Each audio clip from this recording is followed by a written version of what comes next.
Najbolj odmevna zgodba tedna tokrat prvič po enem letu ni povezana z virusom, ampak z nogometom.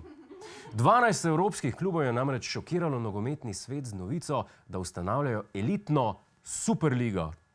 No ja, mogoče bolj primerno ime Superliga, ker težko rečemo, da gre za elitno nogometno tekmovanje, če v njem ni Bayerna in PSG-ja. Dveh trenutno najboljših klubov v Evropi. Še težje pa rečemo, da gre za elitno tekmovanje, če v njem sodeluje Arsenal. Sej se hecam, sej so dobra ekipa, ampak ne zadnjih 15 let. Tako da Superliga res ni najboljši ime. Zato je boljši naziv za novo tekmovanje predlagal kar predsednik UEFA Aleksander Čeferin. Football will not be sold to, I call them dirty dozen. Umazanih ducat. Jeseni samo na planetu. Sam to pa dobro zveni, priznajte, ne vem. Tako fuzbol ligo bi še jaz gledal. Kot ste lahko razbrali iz njegovega tona, gospod Čeferin nad ustanovitvijo novega tekmovanja konkurenčnega Ligi prvakov ni bil najbolj navdušen. Še posebej, ker so mu stanovski kolegi še do nedavnega zatrjevali, da do tega ne bo prišlo. Čeferinu je nož v hrbet zaril lastnik Juventusa in Fiata Andrea Agnelli, ki bo podpredsednik nove Superlige. Ni pomagalo, da je Čeferin krstni boter njegove hčerke. When I said I hear rumors about some Super League and he says no, this is a lie, don't believe it. I will call you back in 1 hour. And he turned off the phone. Če kdo ve, kako se v tem trenutku počuti gospod Čeferin, sem to jaz.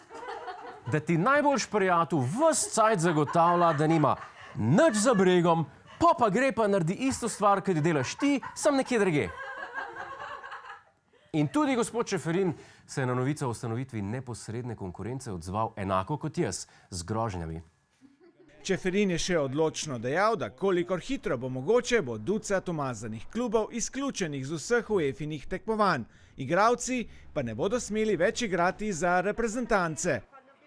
Tak odziv je bil seveda pričakovan, saj bi pri Superligi šlo za zaprto tekmovanje elitne 12-terice, ki bi uničilo nogomet še bolj kot korona. Zdaj, za tiste, ki se ne spoznate, dovolite, da poenostavim. Predstavljajte si, da je UEFA lastnik diskoteke z imenom Liga prvakov. V njo lahko vstopi vsak, ki je dost zrihtan. Še celo Štajerce tu pa tam noc pustijo. In tam se pijača toči po sistemu, kdor ga več nese, ga lahko več spije.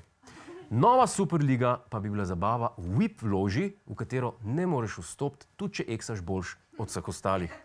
Zato so se pri ustanovitvi take zabave uprli tisti, ki so znani po tem, da ga spijejo največ. Angleški navijači.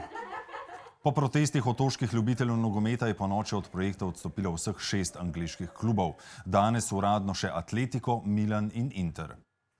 Kdo bi si mislil, da bodo od vseh narodnosti neko evropsko združenje zapustili lih Angleži? Kje ste pa še to videli? Kot zanimivost gospoda Čeferina so v boju proti novi nogometni ligi podprli številni evropski politiki, tudi madžarski predsednik vlade Viktor Orban. Očitno je res, kar pravijo, ko pride do fuzbala, pozabiš, kdo so tvoji pravi prijatelji. Hej, to je naš YouTube kanal, klikni na ta gumb in se naroči, da boš na tekočem. Polajkaj pa nas tudi na Facebooku in na Twitterju, pa na ulici, pa na kakšnem javnem WC-ju.